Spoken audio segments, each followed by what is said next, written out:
warahmatullahi wabarakatuh. Waalaikumsalam warahmatullahi wabarakatuh. Alhamdulillahilladzi arsala rasulahu bil huda wa dinil haq liyudhhirahu 'ala dini kulli wa kafa billahi syahida.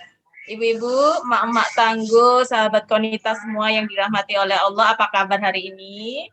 Alhamdulillah, hari ini sudah masuk Ramadan yang ke-18.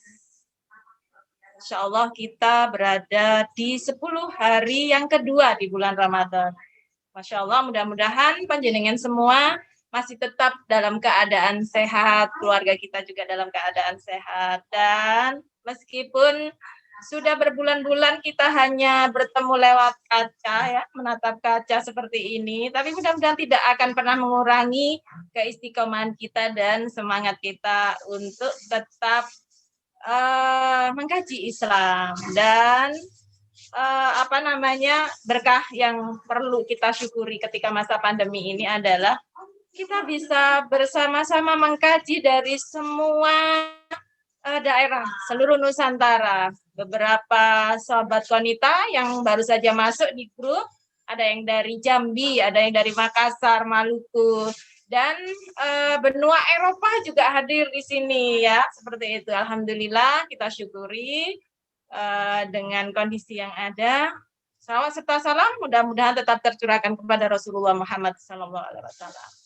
Ibu-ibu rahimakumullah, alhamdulillah pagi ini kita bisa memulai lagi kajian Muslimah Tangguh edisi spesial Ramadan. Di tiap-tiap Jumat di bulan Ramadan jam 10 kita bisa ketemu di pelataran Zoom Muslimah Tangguh. Hari ini kita mengambil tema strategi mendekatkan Ananda kepada Al-Quran. Wabil khusus hari ini kita masih dalam suasana nuzulul Quran. Beberapa hari yang lalu, insya Allah kita memperingati bersama turunnya pertama kali Al-Quran. Dan Al-Quran adalah sesuatu yang sangat berarti bagi hidup kita. Dia adalah petunjuk, dia adalah buku petunjuk pemakaian manusia. Kalau saya mengatakan pemakaian manusia karena sesungguhnya kita berasal dari Allah, pabriknya adalah Allah, dan Allah pun mengeluarkan buku pemakaian dan petunjuk di dalam hidup, yaitu Al-Quran. Untuk itu, ibu-ibu rahimakumullah, mari forum ini untuk menambah berkah, kita buka dengan Ummul Quran suratul Fatihah. Syai'ulillahi lahumul Fatihah.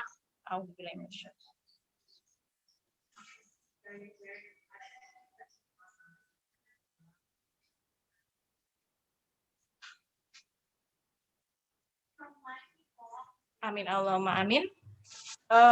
Ibu-ibu, emak-emak tangguh, sahabat konita yang dirahmati oleh Allah, seperti biasa, bagi yang baru saja bergabung di kajian Muslimah Tangguh pagi ini, saya perkenalkan pemateri kita yang masih tetap beliau yang menjadi pemateri kita pada kesempatan kali ini adalah Ustadzah Dr. Hajah Faiza Rosida. Beliau adalah founder komunitas Muslimah Tangguh, yaitu kajian Muslimah Tangguh ini, dan sekaligus tentu saja beliau adalah dokter dan sekaligus daiyah. Dan jangan lupa ibu-ibu, untuk kajian spesial Ramadan kali ini, jangan lupa seperti pekan-pekan yang lalu, Konita akan memberikan spesial giveaway dari Ustadzah Dr. Hajah Faiza Rosida untuk ibu-ibu berupa 2 paket bingkisan giveaway, yaitu tas cantik dengan isi beberapa buku saku. Caranya mudah, ibu-ibu bisa meresum kajian yang kita laksanakan hari ini, dan silakan di-share di Facebook masing-masing dengan cara tag akun Facebook beliau, ya. Terus nanti kita akan mengundi, ya, siapa yang berhak untuk mendapatkan giveaway. Dan ketentuan lebih lengkap ibu-ibu bisa membaca di grup Wanita 1 atau Wanita 2. Baik, ibu-ibu rahimakumullah, langsung saja tema kita pada pekan ketiga ini yang sangat kental sekali dengan Al-Quran, dan dengan inilah insya Allah kita akan selamat, ya, di dunia, dan juga pada akhirnya nanti kita akan mengalami sebuah kehidupan yang sesungguhnya di akhirat.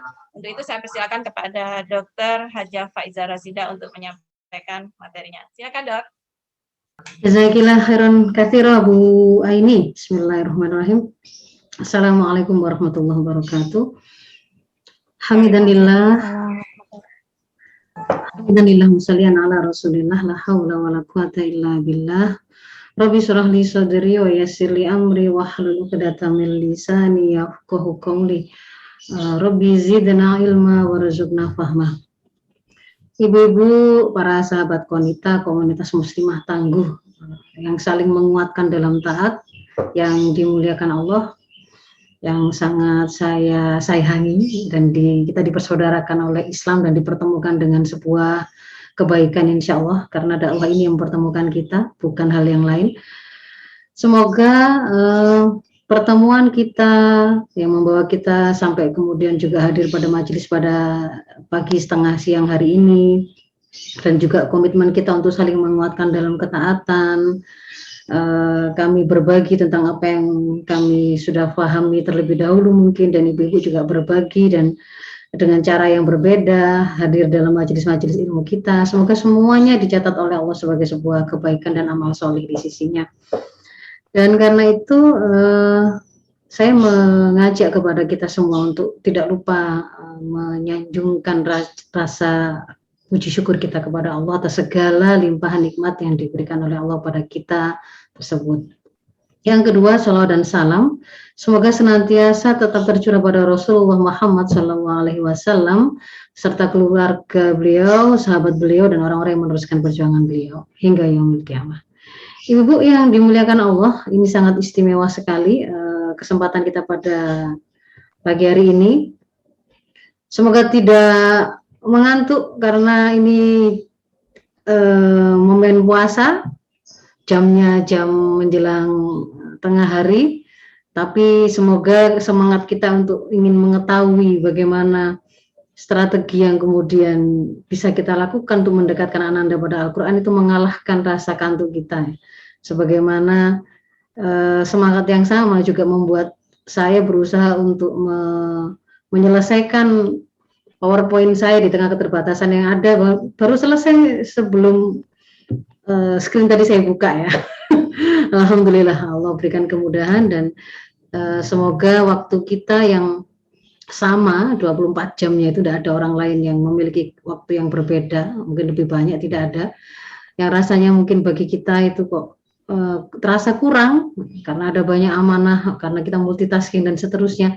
Semoga dengan keberkahan yang diberikan oleh Allah, waktu tadi menjadi cukup untuk menyelesaikan semua apa yang menjadi amanah kita masing-masing. Ibu-ibu, saya share screen dulu. Sudah ya Bu ya? Ya, saya memberi judul presentasi materi saya pada hari ini dengan strategi mendekatkan Ananda pada Al-Quran. Mengangkat topik ini memanfaatkan momentum nuzulul Quran yang dengan diturunkannya Al-Quran tersebut, itu menandai bahwa syahrul Ramadan itu juga menjadi syahrul Quran. Maka Ramadan itu memang harus menjadi bulan yang kita jadikan sebagai momentum untuk semakin mendekat pada Al-Quran, melazimi Al-Quran, banyak membaca Al-Quran, meningkatkan kualitas interaksi kita dengan Al-Quran, mungkin menambah pemahaman kita pada Al-Quran, ya, menghatamkannya, hingga kemudian nanti pada mengamalkannya. Seharusnya seperti itu semangatnya. Bahkan para ulama madhab, imam-imam madhab yang luar biasa itu, seperti Imam Syafi'i, pada bulan Ramadan bisa menghatamkan sampai 60 kali. Imam Malik sengaja meliburkan majelis-majelis rutin beliau untuk menyengaja untuk membuka lagi, mengulang lagi, melakukan murojaah sekaligus mentadaburi isi Al-Quran tadi. Jadi tidak ada yang namanya kesia-siaan dalam upaya kita mendekat pada Al-Quran. Mau menjadikan momentum ini untuk menjadi momen pertama kali kita belajar membaca Al-Quran, cocok ya. Mau meningkatkan kualitas bacaan kita dengan mengikuti majelis-majelis tashih Al-Quran, kita mengenal cara membaca Al-Quran, itu juga cocok. Memperbanyak kuantitas kedekatan kita dengan meningkatkan frekuensi kita membuka Al-Quran, menghafalkannya, itu juga sangat cocok. Termasuk juga kemudian kita mentadaburi isinya untuk meningkatkan kualitas amal kita terhadap Al-Quran. Nah, Konten bahasan yang akan saya angkat pada hari ini, sebagaimana sudah saya bocorkan dalam publikasi ya, saya akan menjawab 3 pertanyaan ini. Mengapa kita harus dekat dengan Al-Quran? Apa kewajiban kita terhadap Al-Quran? Bagaimana kemudian prinsip dan strategi mendekatkan Ananda pada Al-Quran? Saya mulai dari yang pertama. Mengapa kita harus dekat dengan Al-Quran? Karena Al-Quran itu berasal dari Allah, begitu ya. Maka kita bertanya juga kepada Allah yang telah mendatangkan Al-Quran itu. Kenapa kok Allah itu mendatangkan Al-Quran? Apa perlunya? Apa kepentingannya dengan kita? Ternyata Allah memberikan sebuah pengkabaran di dalam surat Toha, di mana di sana beliau berfirman, A'udzubillahi minasyaitonirrajim. Fa imma ya'tiyannakum minni hudan famanittaba'a hudaya fala yadhillu wala yashqa. Maka jika datang kepadamu nanti itu petunjuk dariku, yaitu berupa Al-Quran, maka barang siapa yang mengikuti petunjuk itu, maka dia tidak akan tersesat selama-lamanya dan juga dia tidak akan celaka. Sebaliknya kemudian di ayat berikutnya Allah memberikan sebuah pengkabaran yang itu berupa ancaman. Wa man a'rada an dzikri, dan barang siapa yang kemudian berpaling dari peringatanku ini adalah apa yang diturunkan di dalam Al-Quran itu, yang dibawa oleh Al-Quran, maka fa innalahu ma'isyatan dhanka wa nahsyuruhu yaumal qiyamati a'ma. Yang pertama, dia akan mendapatkan kesempitan kehidupan di dunia ini, terasa sempit, terasa banyak masalah, terasa banyak kesulitan, terasa sempit. Dan di akhirat nanti itu akan dikumpulkan, dibangkitkan kembali dalam keadaan buta. Nah, kemudian kita juga mendapatkan penjelasan dari Rasul. Ternyata Rasul itu tidak mewariskan apa-apa, kecuali mewariskan ini, warisan Rasul. Ini kalau biasanya soal pelajaran agama anak-anak, akan pertanyaannya adalah sebutkan hadis yang menceritakan tentang warisan Rasul. Nah, ini adalah taraktu fikum amroin lan tadhillu ma tamassaktum bihima. Aku telah meninggalkan pada diri kalian itu 2 hal, 2 perkara yang kalian tidak akan selama-lamanya, karena di situ menggunakan kata lan, penafian yang sifatnya mustakbal, penafian yang sifatnya untuk ke masa datang selama-lamanya, tidak akan pernah tersesat selama kalian tamassaktum, bertamasuk, berpegang teguh dengan keduanya. Apakah yang ditinggalkan Rasul itu? Kitab Allah dan sunnah Rasul. Jadi di sini dikabarkan Rasul meninggalkan 2 hal ini, dan ketika kemudian 2 hal ini kita pegang, dijanjikan oleh Allah, dijanjikan oleh Rasul, kita tidak akan tersesat selama-lamanya. Kemudian yang lain, kenapa kita harus mendekat dan mendekatkan Ananda kepada Al-Quran? Karena mengajarkan Al-Quran kepada Ananda itu adalah kewajiban. Jangan salah ya, bukan kemudian itu kewajibannya guru agama, itu kewajiban guru ngajinya, bukan. Kewajiban mengajarkan Al-Quran itu adalah kewajiban orang tua, karena lafadznya sangat jelas ya. Rasul mengatakan tidak ada satu pemberian yang lebih utama dari orang tua kepada anaknya selain pendidikan yang baik. Dan di hadis yang lain dari Ali, ajarkanlah, kita diperintahkan ya, ajarkanlah 3 hal pada anak-anak kalian: mencintai Nabi kalian, mencintai ahlul baitnya, dan membaca Al-Quran.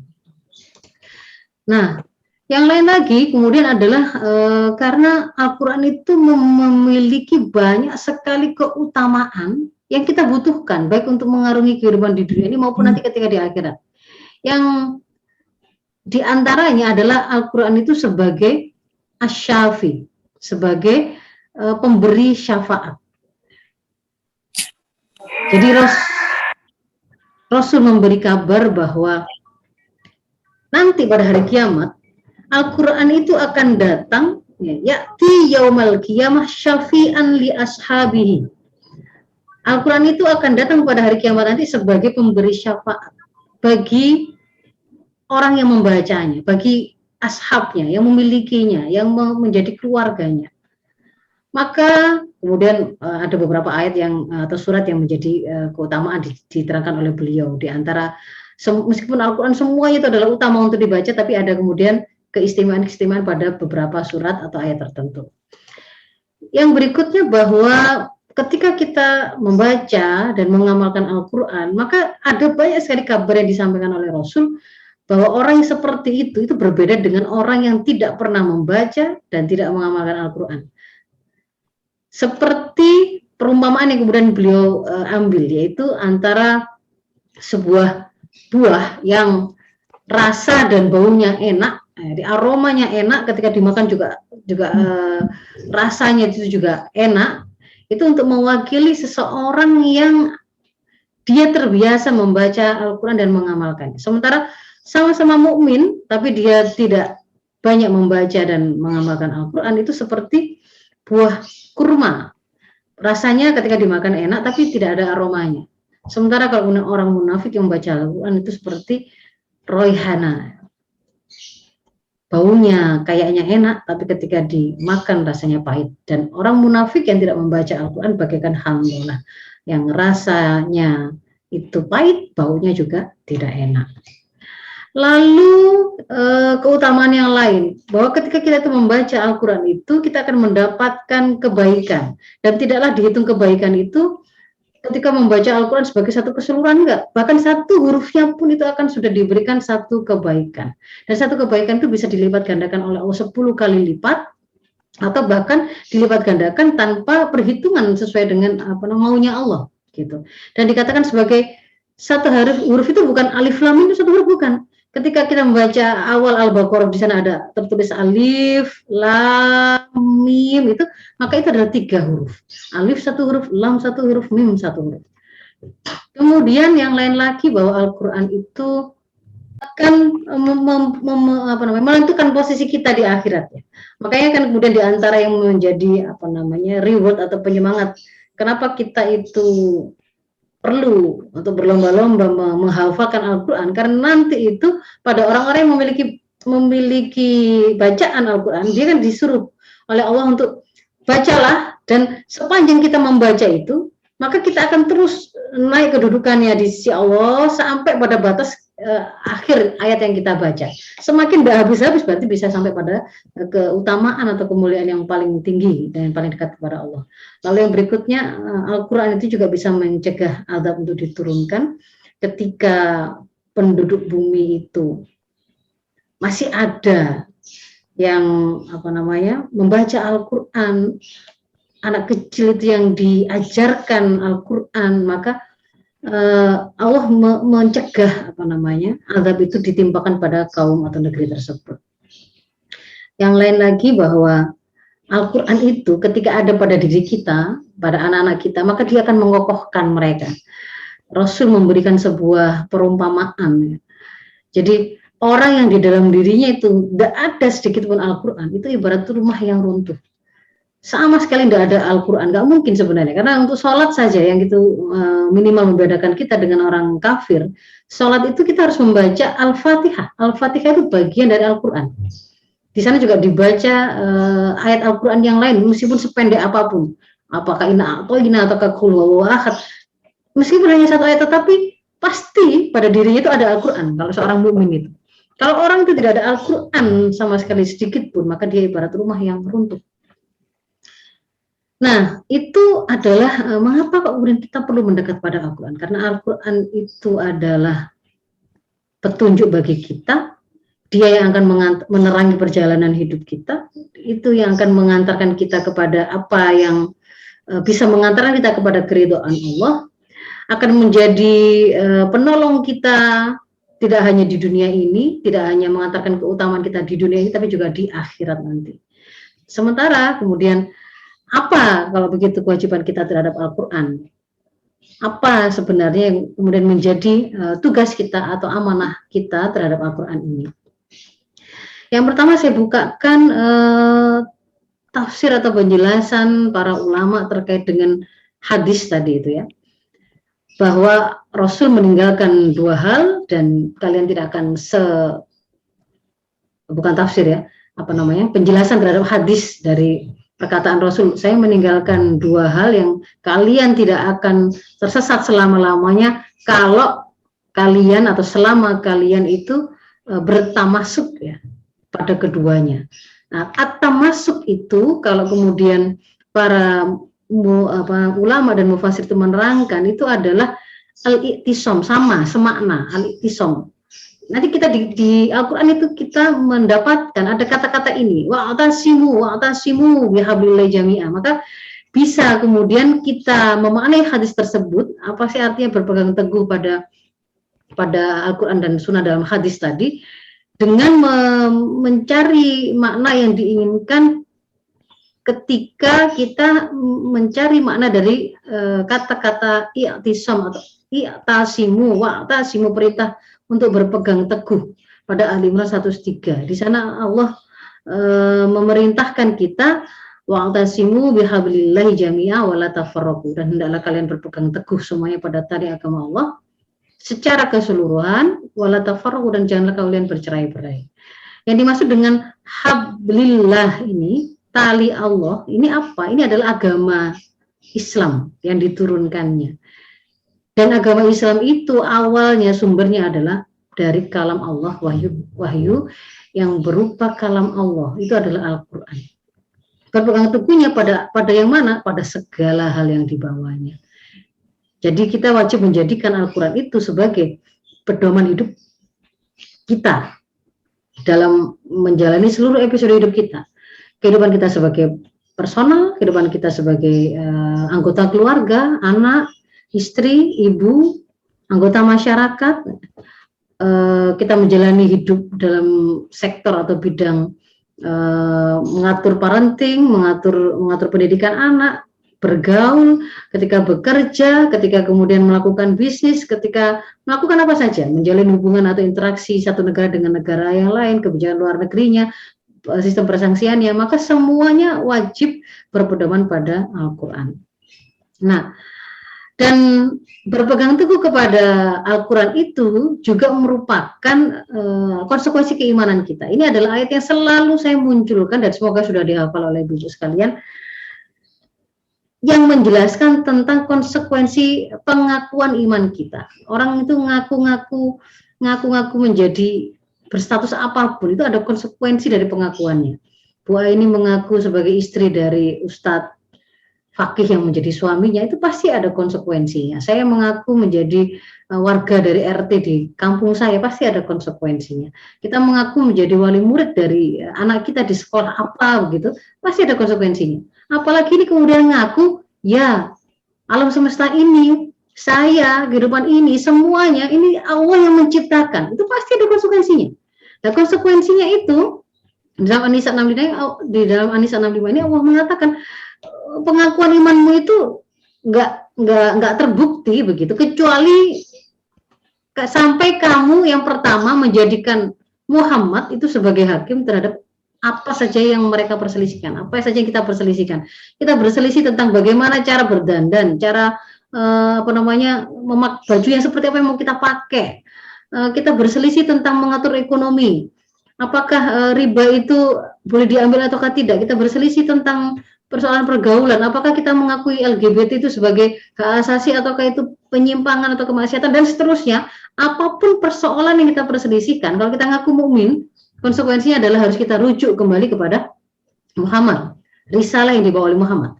Konsekuensi kedua, kalau kemudian sudah kita temukan jawabannya, maka tidak boleh ada kerasa keberatan sedikit pun pada diri kita terhadap keputusan yang telah diberikan oleh Al-Quran tadi, dan kita menerimanya dengan sepenuh hati.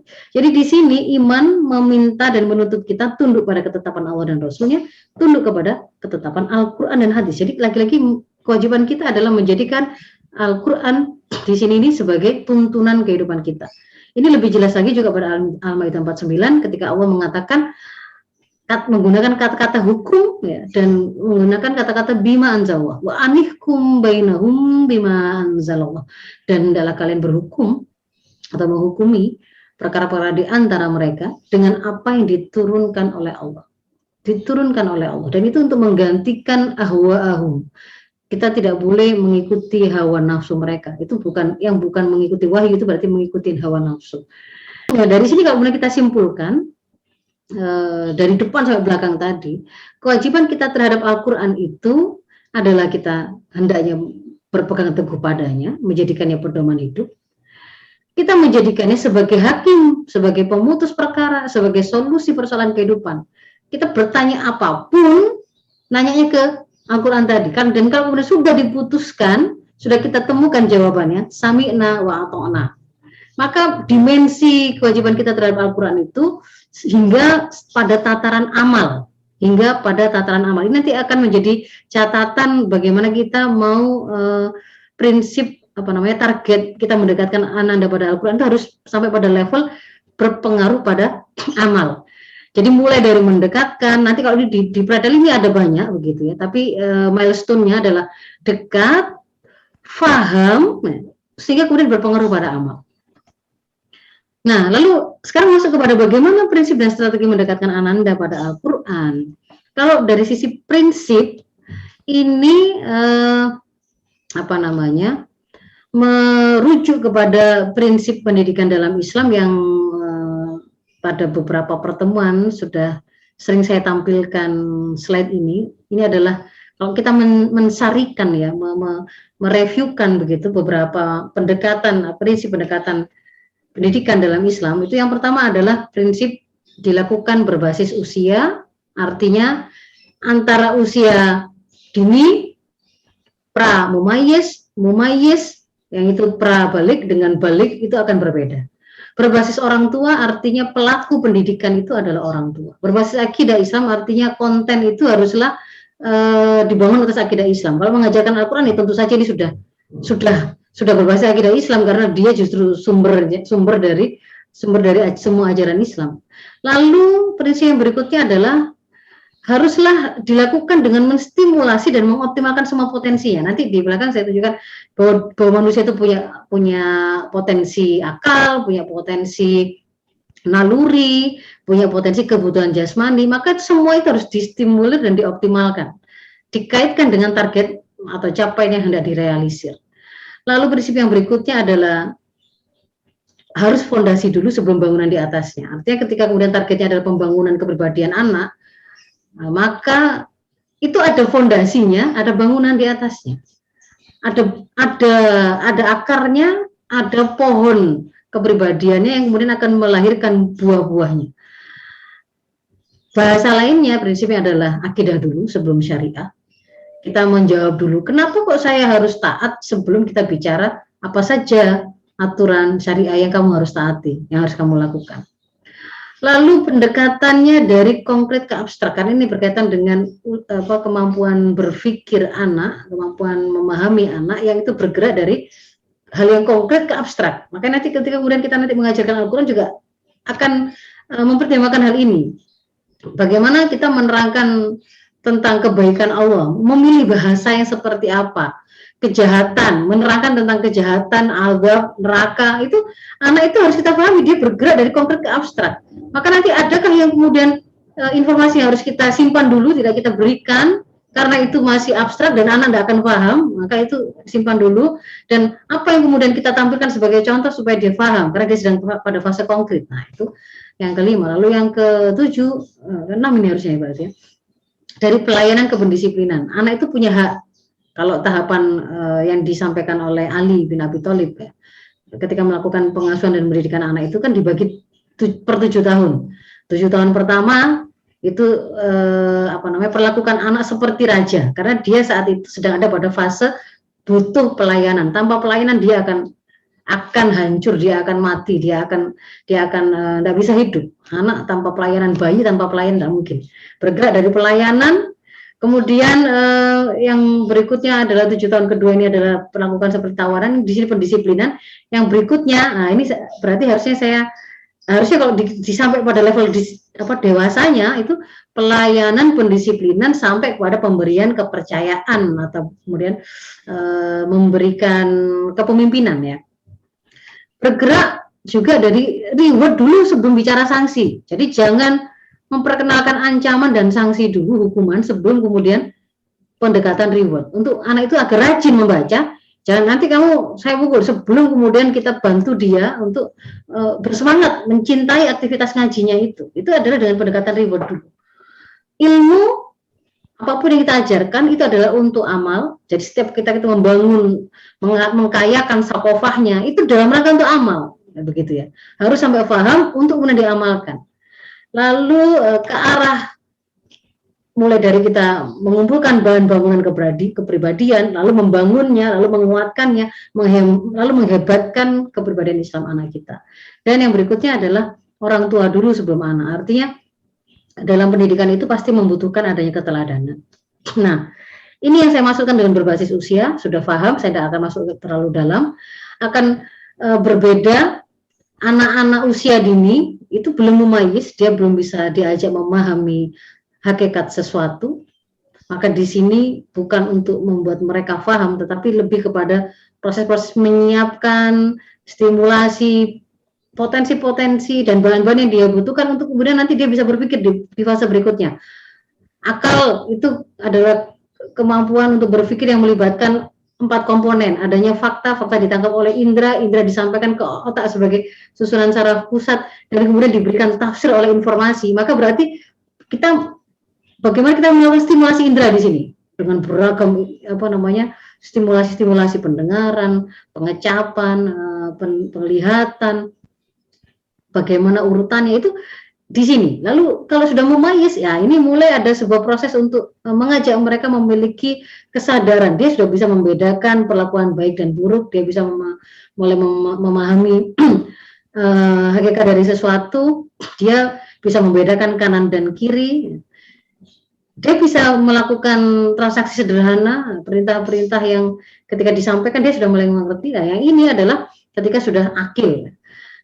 Di sini semuanya adalah ghairu mukallaf, harus dipahami. Jadi kalau kita mendidik anak kita tadi, mengajarkan Al-Quran pun sesuatu yang baik itu pun, kalau anak itu masih belum pada tataran mukallaf, jangan pahami, jangan posisikan dia seperti orang yang kemudian mukallaf, yang sudah terbebani hukum-hukumnya, yang sudah harus diminta pertanggungjawaban atas dirinya. Tapi kalau di sini itu mereka masih ada pada fase belum diminta pertanggungjawaban oleh Allah. Sehingga misalkan kita menginginkan melakukan pendisiplinan, setiap hari ada sebuah jadwal rutin begitu ngaji. Tidak boleh sampai memaksa anak hingga sampai bahkan karena salah strategi pada saat itu dia sedang capek atau yang lain lagi, kemudian kita saklek dengan targetnya karena menginginkan disiplin tadi, ternyata membuat anak hingga akhirnya malah benci kepada aktivitas membaca Al-Quran. Dia akan menimbulkan sebuah memori yang tidak baik terhadap aktivitas bersama dengan Al-Quran. Jadi ini akan diperhatikan berbasis usia. Lalu ini kalau dari sisi tahapan atau target pendidikannya,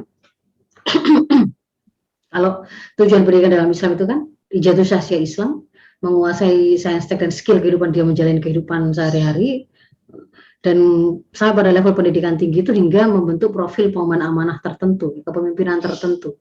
Ada yang menjadi pakar, ahli, ulama, dokter, guru, dan seterusnya. Jadi prinsipnya di usia dini kita sedang mempersiapkan bangunannya, bahan-bahannya kita siapkan dengan lakukan tadi itu ya, stimulasi semua potensi yang dia punya, supaya otaknya sehat, bagaimana gizinya, supaya kemudian fisiknya kuat, kita mengasah motorik halus hingga motorik kasarnya kan begitu, agar kemudian dia tajam penginderaannya, kita stimulasi perabaannya, pendengarannya, dan semuanya kita perkenalkan, panas dingin kita perkenalkan, kasar halus kita perkenalkan, suara aneka suara, dan seterusnya. Lalu pada waktu sudah mumayyiz kita mulai melakukan aktivitas membangun syahsiah anak tadi, berusaha memastikan setiap bangunannya itu stepnya itu sesuai dengan tahapannya, fondasi dikuatkan sesuai dengan kebutuhannya dan sesuai fase tumbuh kembangnya supaya menjadi bangunan yang pasek gitu ya, yang kuat, yang kokoh, bukan instan, bukan dipaksakan. Lalu ketika sudah akil balik dia sudah siap melejit, dia sudah siap untuk menjadi pemimpin, profil pemimpin. Ini potensinya, tadi kan harus distimulasi dan dioptimalkan semua potensinya, akalnya, nalurinya, dan kebutuhan jasmaninya. Sudah saya sempat singgung. Nah, sekarang bicara strateginya. Jadi gimana strateginya? Kalau itu tadi prinsip-prinsipnya, nah ini strateginya bagaimana? Yang pertama adalah lakukan stimulasi anak dengan Al-Quran itu sejak dini. Sejak dini itu sejak kapan? Kalau kita memahami tumbuh kembang anak, maka kita akan memahami sebelum anak memiliki kemampuan melihat ketika dilahirkan, dia sudah memiliki kemampuan mendengar jauh sebelum dia dilahirkan, yaitu ketika dia ada dalam kandungan.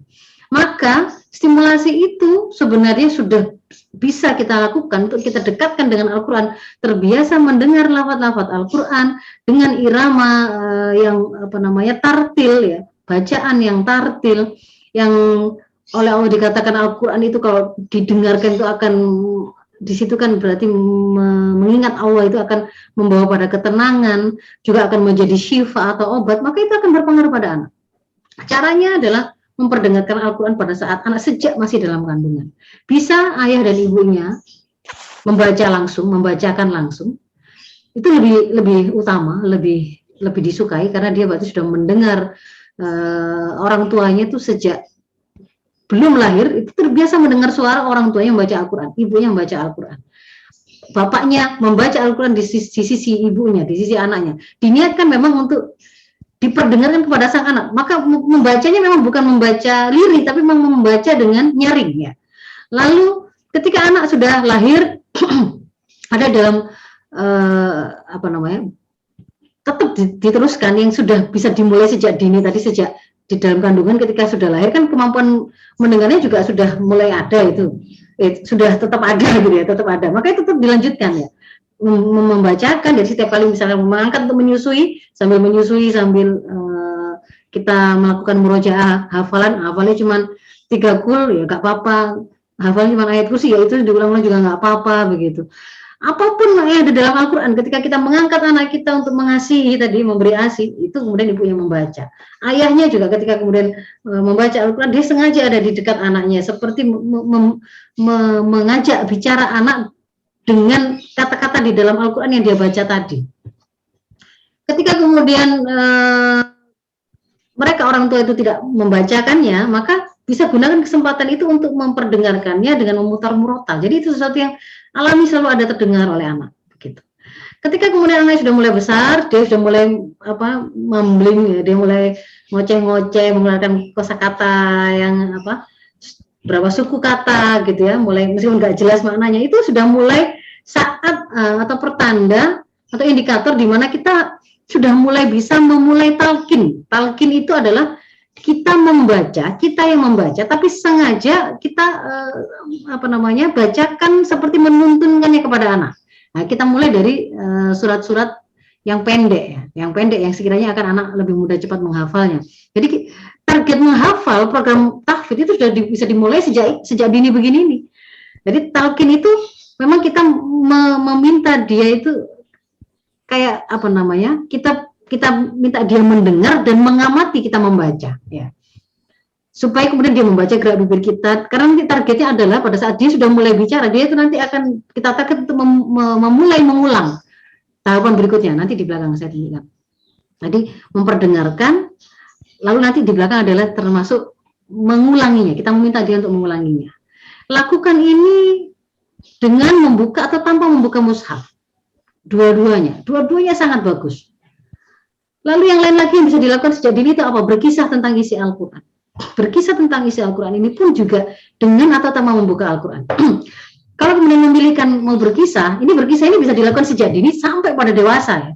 Kalau kemudian mau berkisah, kita mau mengajak anak kita yang sudah besar, kita mau mengajak dia memahami sebuah pelajaran tentang kepemimpinan, tentang kesabaran, kita mengisahkannya surat Yusuf, kisahnya Nabi Yusuf, boleh.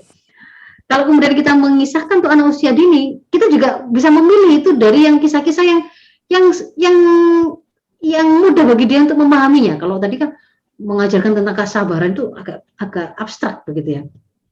Bagaimana ketabahan Nabi Yusuf ketika digoda, nanti ada unsur penjelasan tentang ketika dia digoda oleh Zulaikha, bukan masanya. Jadi bukan kontennya itu dipilihkan begitu. Tapi kalau kemudian untuk anak-anak misalkan kisahnya Nabi Muhammad yang beliau itu sangat baik, berbuat baik kepada misalkan cuplikan ketika beliau menyuapi seorang pengemis tua Yahudi di pasar ya di Madinah. Padahal orang pengemis itu senantiasa mencaci makinya, memfitnahnya, jangan dekati Muhammad begini. Dia kan bisa ngerti itu kalimat yang jahat, nggak baik, menjelek-jelekkan itu kan masih bisa kita contohkan. Yang itu kemudian gue juga bisa ngerti. Ternyata Rasul nggak membalas ya, tapi tetap disuapi terus. Berkisah dengan isi Al-Quran, lalu saya tulis di situ dengan atau tanpa Al-Quran itu, dengan atau tanpa membuka Al-Quran itu sebenarnya memiliki sebuah pengaruh yang luar biasa ya. Usahakan selalu ada kesempatan untuk dengan membuka pada saatnya. Kalau misalkan sambil tidur mungkin nggak perlu pakai membuka Al-Quran, kita bercerita kayak dongeng gitu ya, tentang Nabi Yunus yang kemudian dimakan ikan paus, tapi kemudian berdoa terus dikabulkan oleh Allah ya.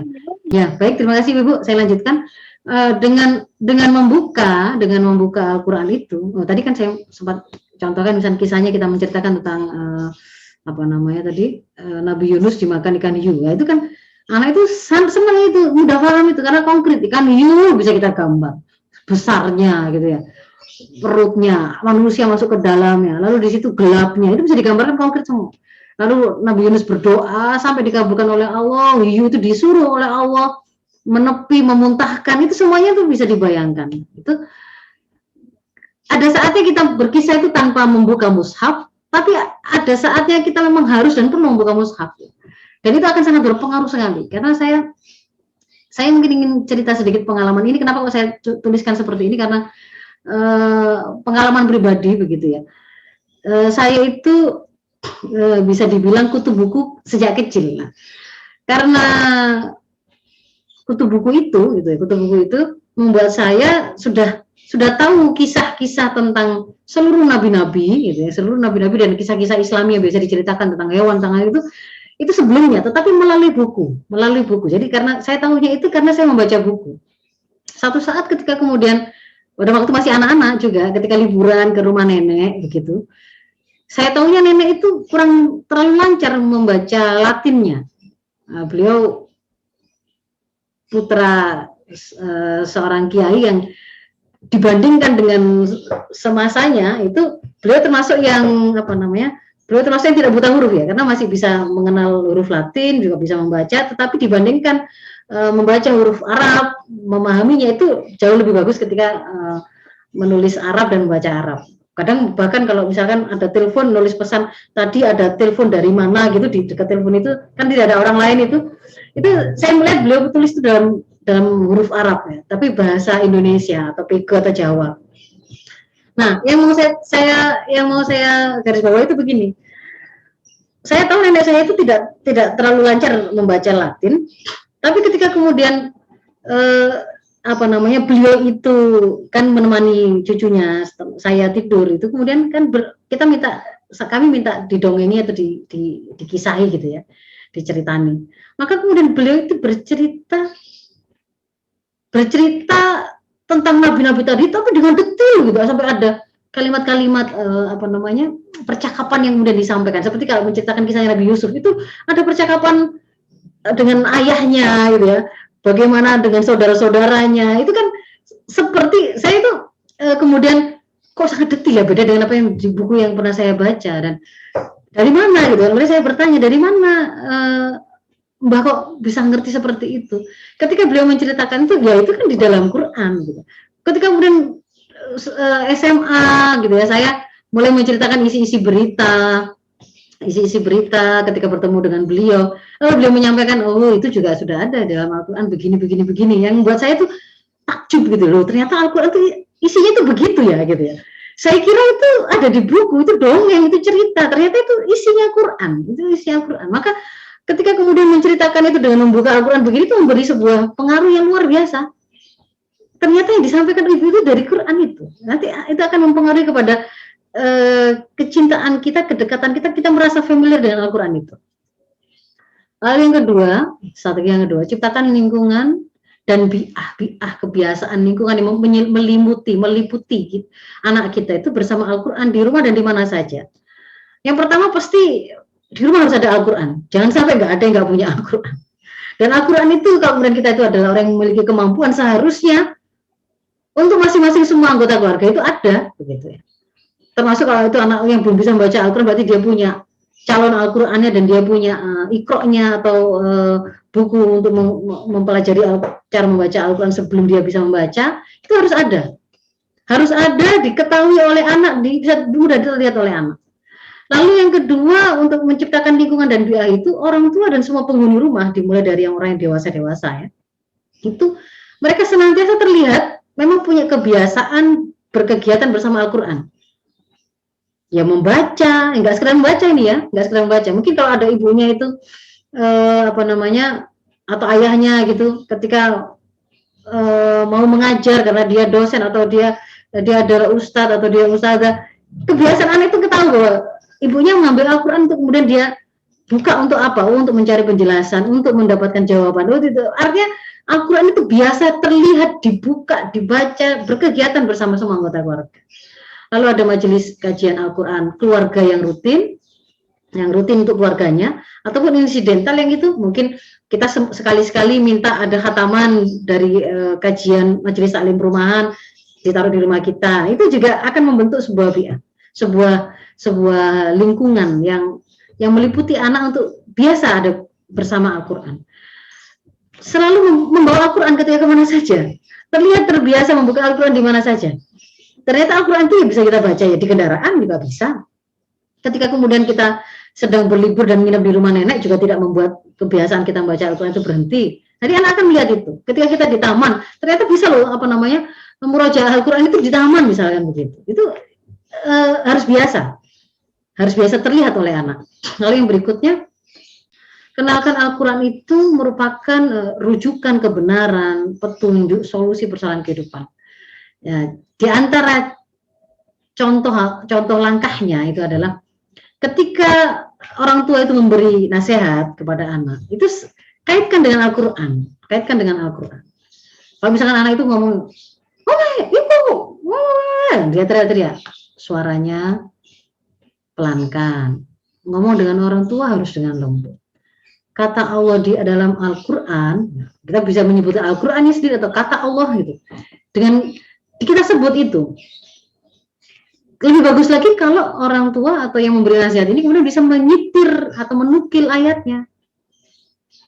Allah mengatakan fala taqul lahum uffin. Jangan kamu mengatakan pada orang tuamu,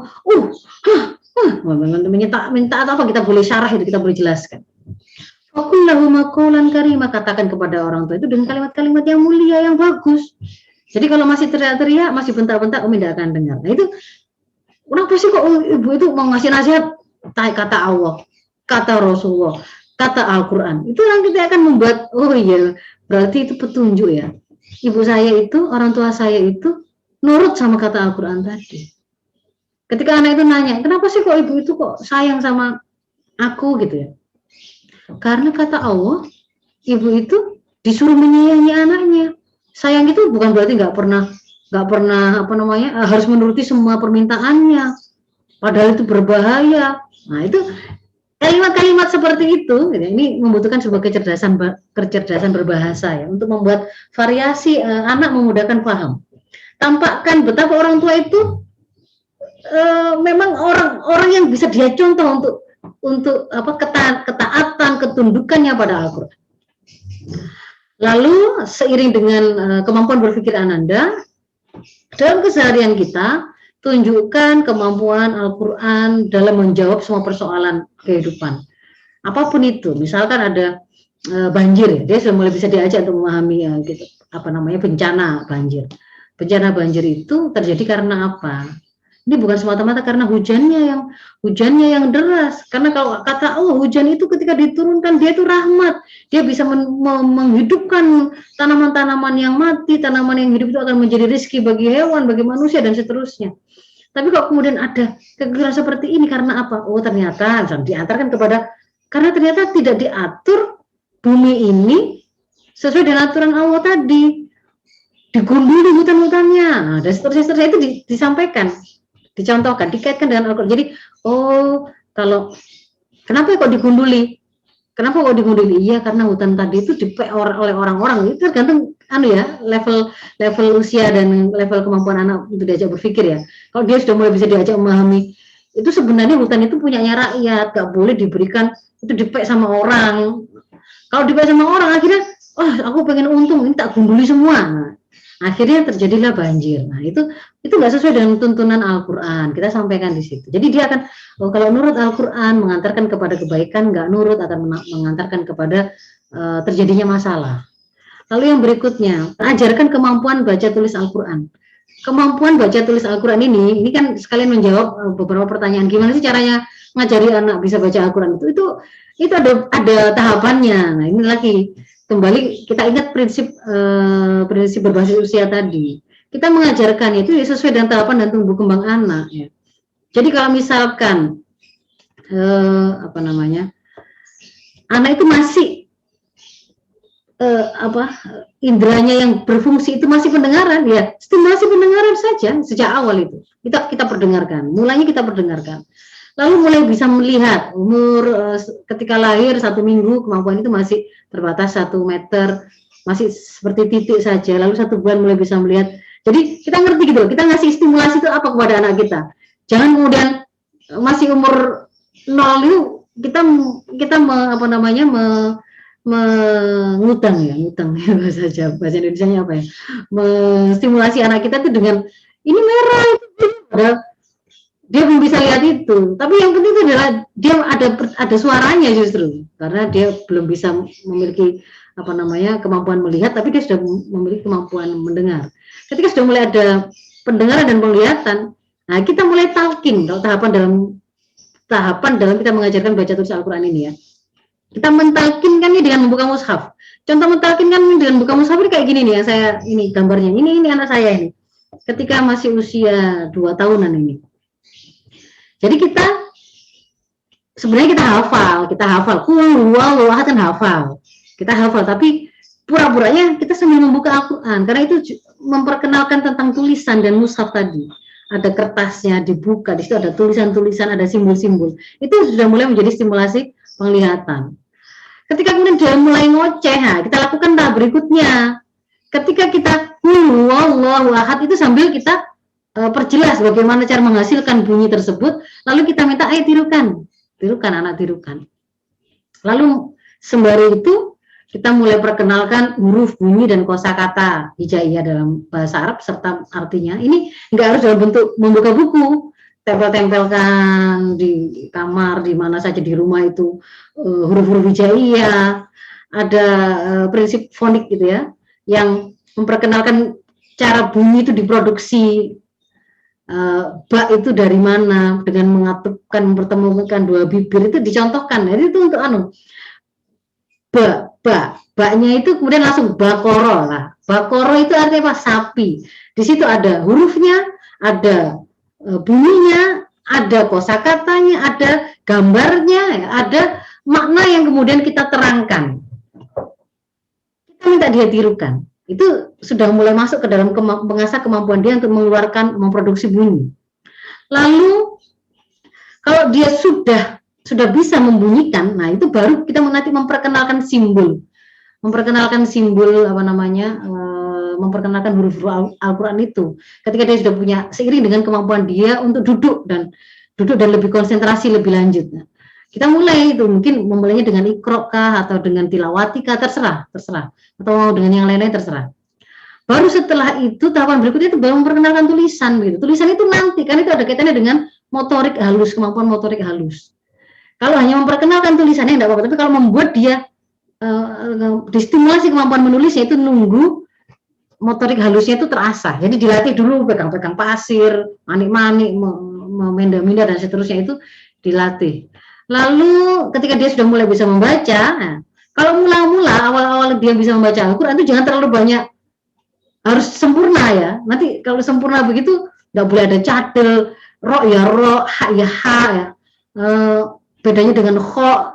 Kalau kemudian harus sempurna persis itu akan membuat anak merasa susah ini kok susah sekali, frustasi nanti dia.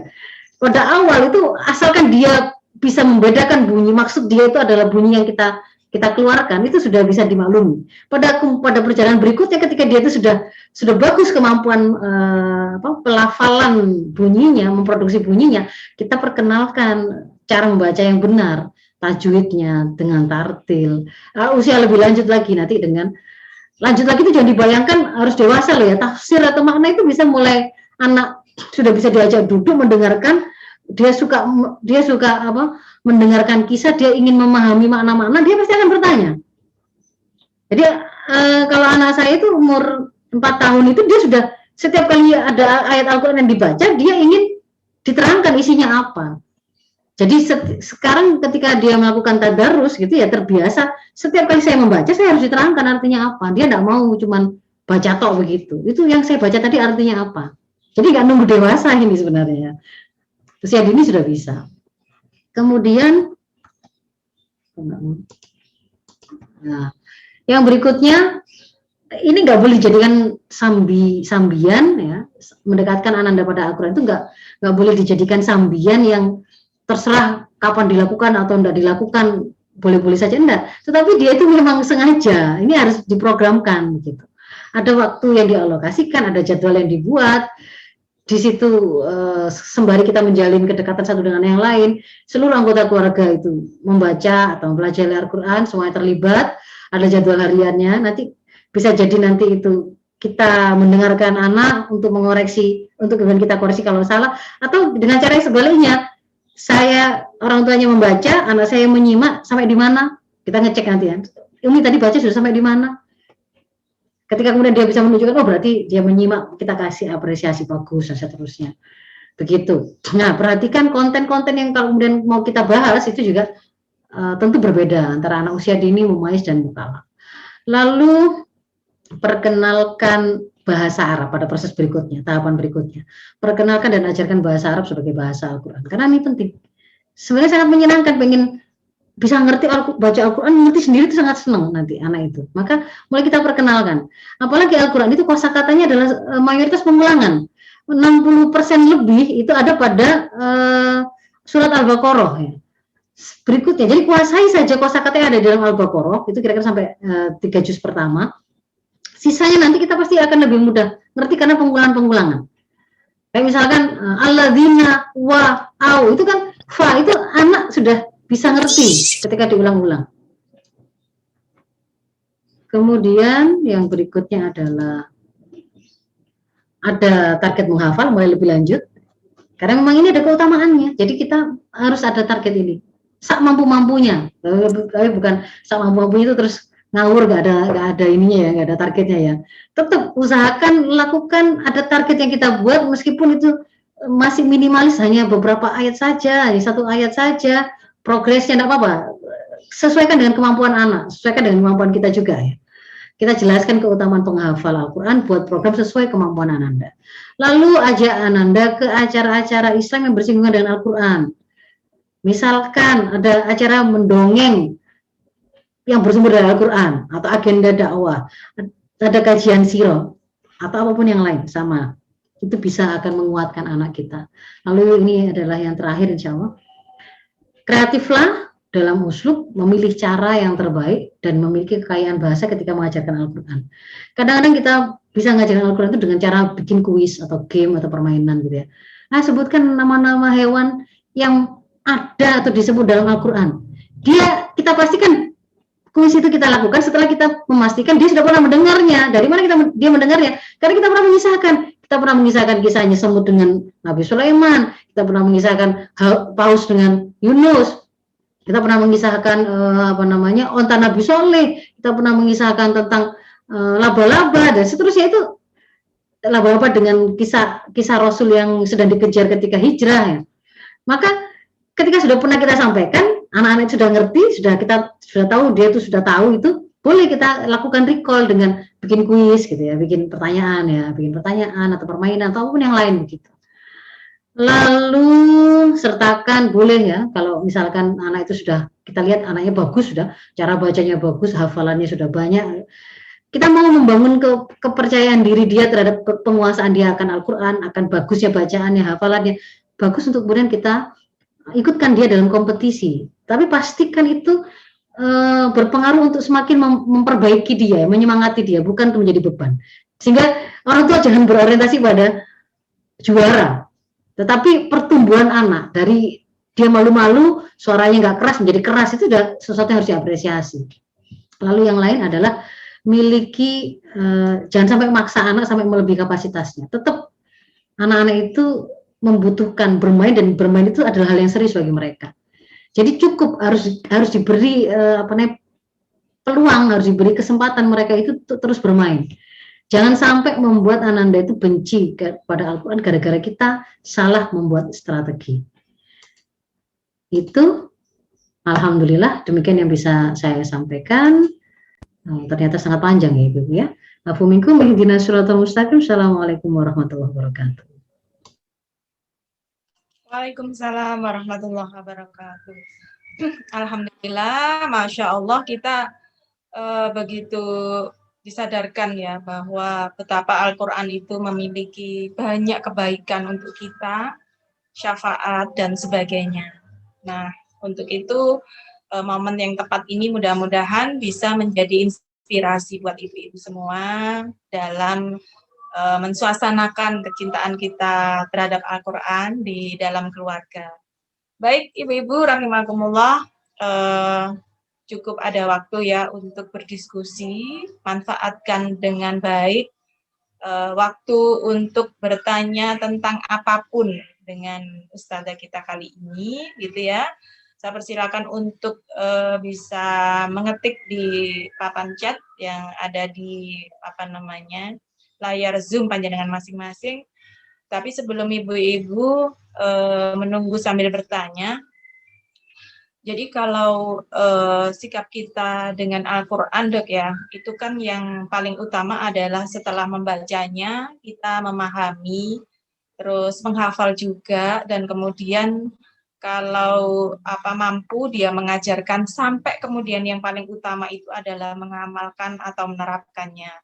Tapi kita banyak temui gitu Dok, ada seseorang atau beberapa orang gitu yang hanya menyukai surat-surat tertentu di dalam Al-Quran yang menurut beliau itu mengandung sebuah kemujaraban untuk dibaca dalam kurun tertentu dan manfaat-manfaat tertentu. Jadi beliau lebih mengambil kebaikan di Al-Quran itu dari sisi ada manfaat di surat-surat tertentu. Sambil menunggu ibu-ibu yang lain, mungkin ini bisa dibahas, John. Ya, jadi sebenarnya tidak ada yang buruk atau tidak ada yang sia-sia ketika kita membaca Al-Quran, meskipun itu dipilih ya, saya mau ngambil yang diberikan kabar ada keutamaan-keutamaan tertentu, misalkan yang kita misalkan untuk melancarkan rizki itu surat Al-Waqiah gitu, lalu banyak setiap ngaji membacanya Al-Waqiah biar lancar segala persoalan hidupnya itu Yasin, atau biar dibebaskan dari azab kubur itu as-sajdah, dan juga untuk mencerdaskan gitu kan. Saya waktu masih kecil juga disampaikan begitu, sehingga kemudian namanya anak milih yang bikin cerdas itu ini ya. Kemudian banyak membaca itu. Nah, sebenarnya dari sisi apakah itu sebuah hal yang nggak bagus? Tidak ada ketidakbaikan ketika itu adalah dalam kerangka mendekat membersamai Al-Quran. Tidak ada keburukan di situ. Nah, tetapi sebenarnya ketika kita hanya memilih dalam membaca itu kemudian sampai akhirnya membuat kita itu tidak pernah tahu isi Al-Quran yang lain, itu sebenarnya sangat eman begitu. Karena sangat eman. Kalau kemudian kita kita bisa belajar dari contohnya tadi yang saya sampaikan Imam Malik tadi. Beliau itu masa sih nggak ngerti isi Al-Quran? Pasti ngerti. Tapi kenapa kok setiap Ramadan datang itu sampai kajian-kajian rutin itu diliburkan? Karena beliau itu ingin private, ingin konsentrasi, mendalami, mentadabburi Al-Quran satu persatu. Itu karena merasa meskipun diulang, ketika dilakukan pengulangan itu selalu ada yang baru. Mungkin pada waktu membaca awal-awal itu, saya pilih Al-Kahfi kalau Kamis malam Jumat, atau kemudian Yasin, atau kemudian Al-Waqiah, atau kemudian ada ayat tertentu. Tapi ketika kemudian kita ratani dari awal sampai akhir, itu kosakata itu kan akhirnya kemudian kita mengenali semua kisah-kisah yang terjadi, ada semua detail, kita berusaha memahami juga. Kita akan tahu bahwa ada, misalkan gini, oh di Quran itu ada ketika ada kata-kata falyatalattaf, itu ternyata Qurannya itu ditebeli gitu ya. Ada yang mengingat nggak? Hurufnya itu kan tebal, falyatalattaf. Coba kalau ibu-ibu buka Al-Quran kan biasanya kalau sampai di kata-kata itu, kenapa itu? Itu kan kemudian menimbulkan pertanyaan, itu kenapa? Ini kok lebih besar dari huruf yang lain sebelah-sebelahnya, kenapa? Karena itu menunjukkan pertengahan dari persis tengah-tengahnya Al-Quran gitu. Itu kemudian dekat kisahnya apa itu? Dekat kisahnya apa namanya Nabi ini, Nabi Khidir dan Nabi Musa. Jadi kalau pernah satu persatu ini ketemu dengan, oh ini tuh ternyata yang kata Allah, perempuan baik-baik untuk laki-laki yang baik-baik, laki baik-baik untuk perempuan yang buruk untuk laki-laki yang buruk. Ternyata ada pada surat ini. Oh ini tuh ternyata perintah untuk menutup aurat, menundukkan pandangan, ghadul basar. Oh ini tuh kata-kata jilbab itu muncul. Oh ini tuh kata-kata kerudung itu muncul. Oh ini tuh larangan zina dikatakan sebagai perbuatan keji dan seburuk-buruk jalan. Lalu oh ini tuh yang kemudian dikatakan disuruh menjilid atau rajam. Itu ketika kita membuka semuanya tanpa pilih-pilih, maka disitulah kita akan baru ketemu dengan keluar biasa Al-Quran tadi. Meskipun kalau dikembalikan kepada apa kemudian salah, tidak ada salahnya mau milih hanya Al-Kahfi nggak apa-apa. Apalagi dia sedang targetnya menghafal itu, untuk sementara waktu sedang melakukan itu juga nggak apa-apa. Atau misalkan dalam keadaan ini terbatas, Rasul kemudian pernah mengatakan membaca satu alif las itu setara seolah-olah dengan membaca sepertiga Al-Quran. Maka saya baca alif las itu 3 kali supaya seperti membaca satu buah Al-Quran begitu. Lalu sering melakukan itu juga nggak menjadi hal yang buruk, enggak. Tetap itu sebuah kebaikan. Tetap pasti akan akan mengantarkan kepada kebaikan pada kita ketika kita itu berusaha untuk mendekat pada Al-Quran tadi dengan cara yang apapun ya, membaca ayat yang manapun. Hanya saja lebih dari itu sebenarnya Al-Quran itu kan bukan untuk dibaca saja, hanya untuk diminta apa itu tadi keutamaan-keutamaannya yang tadi disebutkan tadi gitu ya, yang dianggap akan melancarkan rizkinya atau akan membuat dia diampuni dosanya ketika membaca itu dari Jumat ke Jumat, dari Kamis ke Kamis, dari Jumat ke Jumat ya, dari Jumat ke Jumat misalkan seperti itu. Tapi lebih dari itu, kita ternyata kan justru ada yang menjadi kewajiban kita atas Al-Quran yang tadi saya terangkan tadi. Ternyata kita harus sampai pada level mengamalkan. Untuk sampai pada level mengamalkan itu ternyata kemudian kita harus mendekat, mengenal, mendekat, mengenal, bisa membacanya, memahaminya, mulai menghafalkannya, mengamalkannya, mengajarkannya. Mengamalkannya itu sampai pada level seluruh aspek kehidupan kita, dan itu menjadi kewajiban. Sementara kalau yang mengajarkannya itu menjadi orang yang sampai bisa mengajarkannya itu menjadi keutamaan, karena sebaik-baik kalian adalah orang yang belajar dan mengajarkan Al-Quran. Sementara kalau kemudian hanya tadi itu mengambil faedah-faedah tertentu, itu ada sesuatu yang sifatnya bukan wajib bahkan begitu, sehingga tidak boleh mengalahkan yang wajib. Artinya ketika dia melakukan itu satu saat itu ya nggak apa-apa, tetapi kalau kemudian itu dikatakan sebagai pengganti dan merasa cukup untuk tidak melakukan mengenali Al-Quran semuanya, itu yang tidak boleh begitu Bu Aini. Kayaknya ada pertanyaan sudah ya Mas ya. Baik Dok, banyak pertanyaan Dok. Ini yang pertama dari Dr. Primasari. Selamat bergabung Dok. Saya punya banyak koleksi buku bacaan bahasa Indonesia dan Inggris. Anak sering menolak kalau dibacain cerita Nabi. Dan ternyata kalau saya hafal cerita Nabi tanpa pakai buku, maka lebih menarik gitu ya buat dia. Nah, saya rangsang pakai softbook atau kisah-kisah Nabi, lumayan dia suka. Pertanyaannya, ya saya bisa komentari. Masukan ya bisa saya komentari. Jadi ya. Bisa jadi ketika kita membacakan buku, itu kan ada kosakata yang dipakai, ada susunan bahasa, diksi ya, pilihan kata yang dipakai. Belum tentu itu memang yang paling pas atau paling bagus untuk anak kita, belum tentu.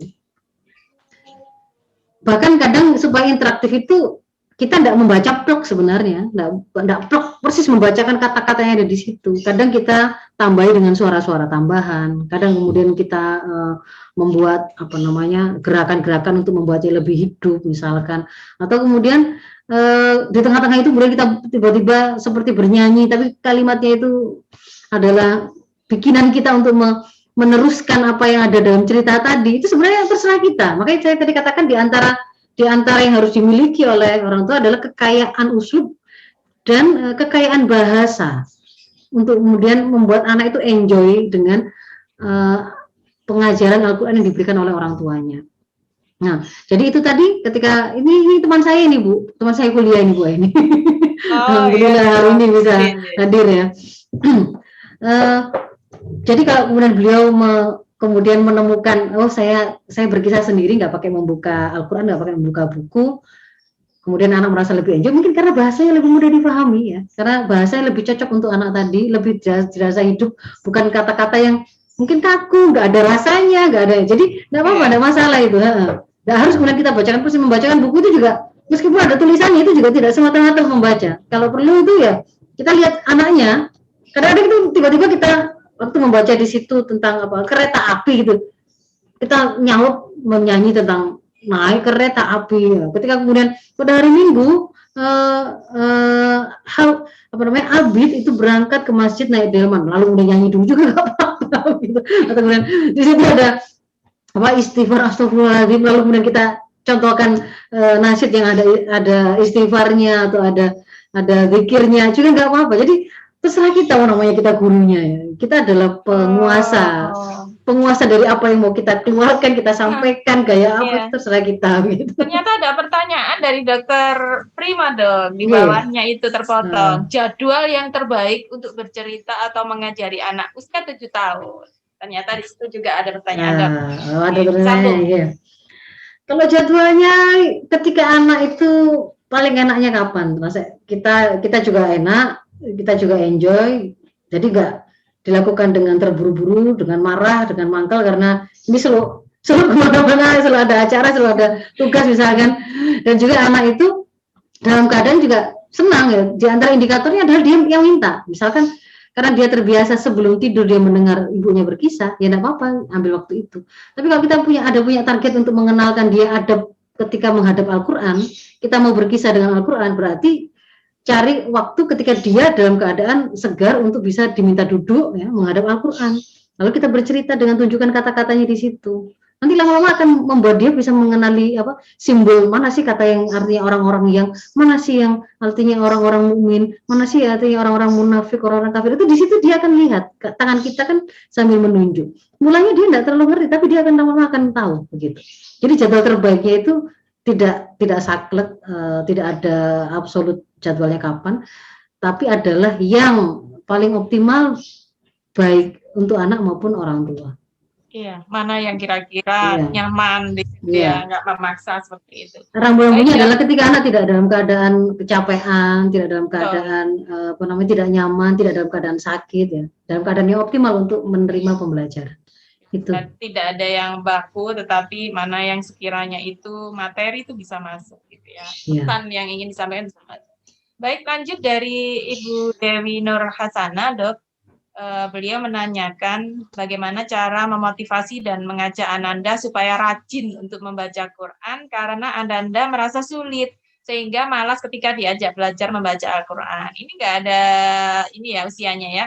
Ya, makanya di antara prinsipnya itu adalah mudahkan anak, mengajarkan itu juga sesuai dengan tumbuh kembang tadi, sesuai dengan perkembangan kemampuan anak.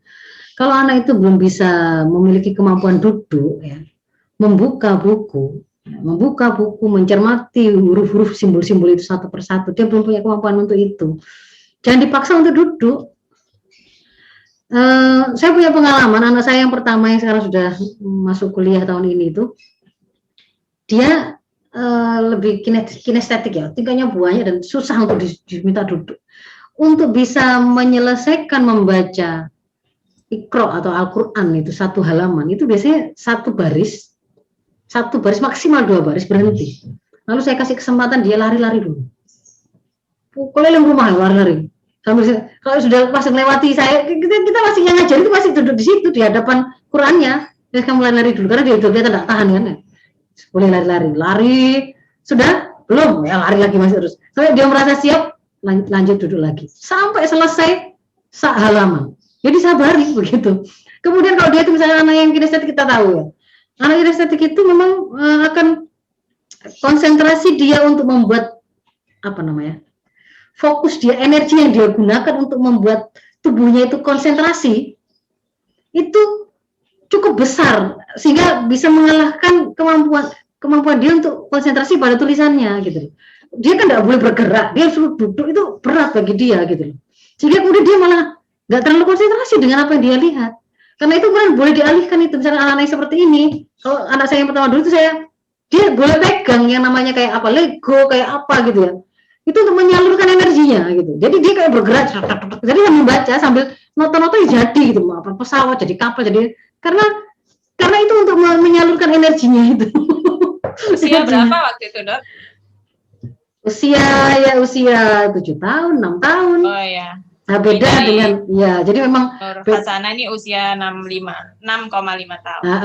Ya, jadi beda 5 tahunnya, yang kakaknya dengan adiknya beda karena yang adiknya itu sejak bayi sudah biasa duduk dan mencermati buku detil satu persatu, gambar itu dilihat satu persatu, dikomenti satu persatu, sehingga bisa sekali duduk itu 2 halaman ngaji Al-Quran begitu. Kalau Ramadan begini dia bisa ditarget hafalan itu 2 kali, membaca mushaf untuk tadarus itu berapa kali, 1 atau 2 kali dengan memahami maknanya, diterangkan maknanya. Karena dia punya kemampuan untuk itu. Jadi harus dilihat anak-anaknya itu nggak usah dipaksakan untuk sama. Kenali potensinya, legitkan potensinya. Dia punya kesulitan di mana atau kelemahan di mana, bantu untuk menyelesaikan. Misalkan dia akan lebih sulit untuk konsentrasi kalau dia dalam keadaan lapar atau capek, berarti kita harus bantu dia ketika mau ngajak dia ngaji nanti, saya harus pastikan dia sudah tidur, sudah istirahat, dia sudah makan, sudah mandi, sudah seger. Nah, itu caranya begitu berpikirnya orang tua. Begitu, Bu Ani. Mudah-mudahan terjawab baik Dokter Prima maupun Ibu Hasanah ya.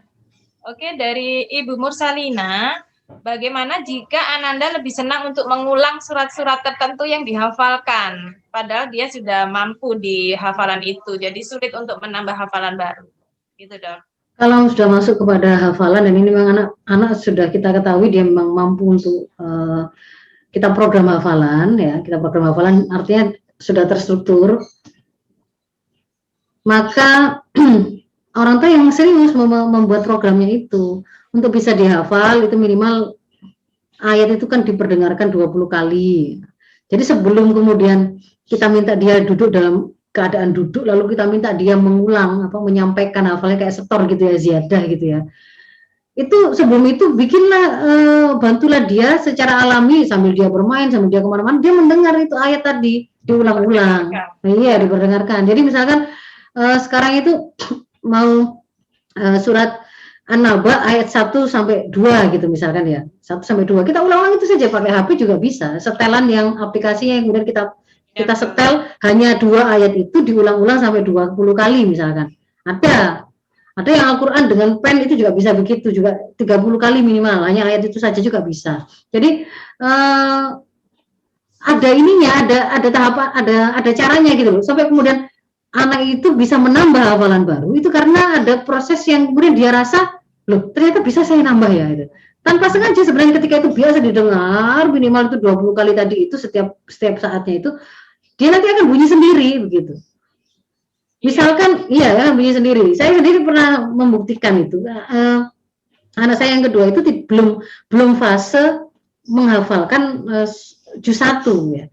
Tapi karena saya yang punya target untuk memurojaah juz 1 itu biasa yang namanya HP atau kemudian saya membacanya itu juz itu. Pada saat setor gitu ya, dan saat setor kan setornya kan jam 3 pagi gitu uminya itu. Kadang-kadang saya lakukan setor itu, kan setornya lewat HP itu, saya sambil di sebelahnya dia masih tidur gitu. Di tengah-tengah itu macet, dia bisa bunyi gitu. Saya juga, loh kok bisa gitu? Karena pernah sering Otomatis. Ternyata saya dipancing dengan kalimat awalnya itu begini begitu. Padahal dia enggak pernah saya misalnya talkin secara sengaja begitu untuk mengikuti, saya bacakan untuk kamu ikuti, enggak dilakukan. Tapi karena terbiasa mendengar sudah bisa. Ya, jadi Bisa itu karena biasa gitu. Iya. Jadi enggak mana tadi tuh ya. Anak itu merasa sulit karena dia tidak dibantu, mungkin dia belum menemukan cara untuk membuat dia itu merasa mudah menghafal. Ya, jadi itu termasuk juga yang tadi ketika mengajarkan membaca juga begitu. Kalau kemudian belum semua kesalahan itu sangat detail kita koreksi, anak baru baca satu huruf awal-awal itu ya, mungkin membedakan antara hak dan kho itu kurang gitu. Alhamdulillah dia membacanya gitu, lalu kita koreksi, tapi ternyata kita masih lihat dia kesulitan.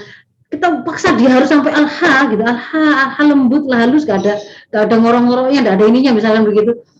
Itu nanti akan membuat anak, waduh susah banget gitu ya. Ternyata mau bicara A itu keliru, dia itu bagaimana, itu kemudian kita salahkan setiap titik salah, itu akan membentuk sebuah persepsi bahwa bang ini sulit karena dia tidak pernah berhasil gitu ya. Jadi sulit malas. Harus kita tahu gitu kapan kita nanti akan mengoreksinya, karena dia punya kemampuan, ternyata memang dia belum tahu cara menggerakkan, memproduksi suara dari pangkal tenggorokan, dari tengah tenggorokan itu belum begitu Bu. Bingung malah. Yang kita yang sudah tua begini aja baru baca juga dikoreksi lama-lama kan juga ya saya masih dalam proses begitu. Nempel di sela-sela geraham gitu kan, bayanginnya sulit. Antara la dengan lo, bukan la tapi la. saya sekarang juga masih belajar begitu, itu bukan tebal tapi tipis terus asa akhirnya. Iya. Kalau sudah besar begini kan ya enggak, tapi kalau masih anak-anak ya jangan. Iya betul dong. Iya, begitu ya Ibu Mursalina. Jadi bisa jadi dia masih ngebayangin sulit kalau ngapalin baru gitu ya. Jadi kita harus menciptakan kondisi agar ini terlihat enjoy gitu untuk belajar dan mudah begitu ya. Berikutnya jangan lupa apresiasi. Jangan lupa apresiasi Bu ini, jangan lupa apresiasi. Setiap ada progres kecil apapun, progres sekecil apapun apresiasi. Oke. Apresiasi itu bisa dengan senyuman, bisa dengan jempol, bisa dengan pelukan ya. Bisa dengan hebat gitu dan seterusnya, iya. Bukan hanya hadiah tertentu, tapi cukup dengan kita antusias sekali dengan melihat perkembangannya, itu harusnya. Ya. Berikutnya Dok, mudah-mudahan terjawab semuanya ya. Jadi dari Bunda Noviana Irawati, mohon tips agar tidak salah strategi mengenalkan Al-Quran, maksudnya baik, ternyata mungkin yang diterangkap itu membuat anak benci pada Al-Quran. Nah ini, gimana menghindari salah strategi ini Dok? Sebenarnya tadi sudah saya sampaikan itu, di situ dari presentasi saya tadi itu adalah tips atau strategi untuk kita tidak sampai salah, karena kita mempertimbangkan beberapa prinsip tadi. Jangan menyuruh anak itu harus punya jadwal rutin ngaji kalau orang tuanya tidak pernah terlihat memiliki jadwal rutin ngaji. Itu memberatkan. Kenapa kok saya dikejar-kejar terus, saya harus ngaji setiap habis maghrib, tapi orang tua nggak kelihatan begitu. Dan dia belajar disuruh ngajinya juga tidak dengan orang tuanya gitu. Jadi ketika anak itu disuruh ngaji, ternyata orang tuanya buka gadget di sebelahnya. Ya tidak boleh seperti itu. Itu namanya berarti kita tidak memahami prinsip keteladanan dalam pendidikan. Ya. Dan juga tadi itu pendidikan berbasis usia. Kenali tumbuh kembang anak itu, kapan kemampuan dia bisa duduk, kapan kemampuan dia itu kemudian bisa mencermati, memahami simbol. Sebelum simbol huruf-huruf itu dikenalkan, sebenarnya dia sudah banyak hal yang sudah bisa dia rekam dengan pendengaran kata-kata itu. Bahkan dia belum bisa membaca huruf-hurufnya itu, dia sudah bisa menghafal Quran. Hafal Quran itu justru strategi kalau dalam kurikulum pendidikan Islam itu awal, dia itu dasar, karena dia simai, bahkan sejak bayi, sejak dalam kandungan dia sudah bisa distimulasi. Jadi gimana caranya ya tadi seperti yang saya sampaikan tadi ya, nanti dibuka lagi apa mungkin dibuka materinya di tele channel Ustazah Faiza Rasidah ya. Ini masih sambungan Dok, tapi rasanya masih sama ya. sang anak itu mencukupkan dirinya untuk belajar yang sudah dia kuasai, seperti cukup melaksanakan yang wajib saja, padahal dia sebenarnya bisa ya melakukan hal yang sunnah. Terus cukup menghafal 1 juz saja, padahal dia sebenarnya mampu. Ini mungkin bisa Ya. diberikan. Terus saja terus saja motivasi, terus saja kuatkan untuk Ananda itu menjadi lebih baik, lebih hebat lagi, lebih bagus lagi ikhtiarnya dengan kalimat-kalimat yang positif ya. Dengan aneka ragam kecerdasan berbahasa yang berbeda-beda, kadang-kadang itu menggunakan bahasa ini, besok dengan bahasa yang lain. Jangan pancet seperti kaset yang diputar sampai membuat bosan. Harus berbeda-beda memang. Jadi saya membangunkan anak untuk bisa sholat subuh gitu ya. Mungkin satu saat kita membangunkannya, anak soleh, ayo sudah azan, mungkin biasa begitu. Atau ayo pejuang subuh, katanya begini-begini, kata Rasul itu ada doa yang bagus loh dari Rasul setiap subuh atau bagaimana, terserah kita gitu loh. Tapi itu tadi membutuhkan sebuah kekayaan berbahasa. Jangan pancet.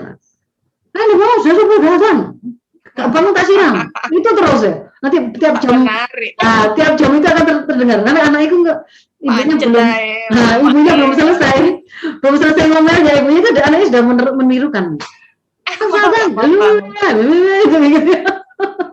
Begitu.